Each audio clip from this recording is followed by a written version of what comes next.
Hud surəsinin 41-ci ayəsində bu kəlməyə rast gəlirik. Ra hərfinin fəthə hərəkəsi ilə və əlif məddi ilə qalın oxunulduğunu bilirik.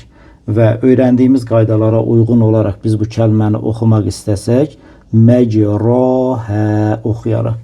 Amma diqqət yetirdikdə görürük ki, ra hərfinin aşağısında bir əlamət yerləşdirilmişdir. Deməli, burada bir istisna var və bir qayda baş vermişdir.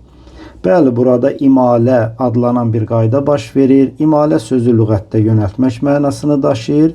İstilahda isə fəthənin sədasını kəsrəyə doğru və əlif məddinin sədasını isə yə hərfinə doğru yönəltmək və yaxud meyl etdirməyə deyilir.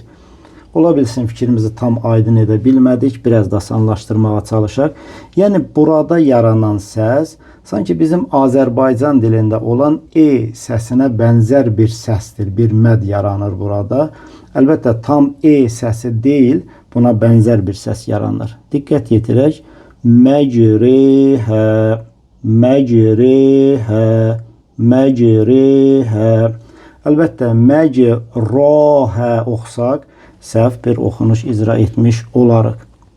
Və daha diqqət yetirəcək məsələmiz, ra hərfini tərqiq, yəni incə oxumalıyıq. Və diqqət yetirmək lazımdır ki, bu qayda icra olunarkən fəthə və əlif tamamilə kəsrə və yə məddinə çevrilməməlidir. Yuxarıda dediyimiz kimi, burada sadəcə imalə, yəni meyl etdirmə, yönəlmə var. Bu qaydanı bizə Quran-ı Kərimdə göstərmək üçün, oxuculara bildirmək üçün bəzi çap növlərində ra hərfinin aşağısında bu cür romb şəkilli bir əlamət qoyulur.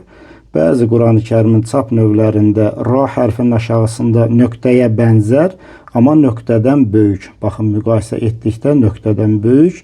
Bəzi çap növlərində isə bu cür yazılır, aydın, aşağısında imələ yazılır.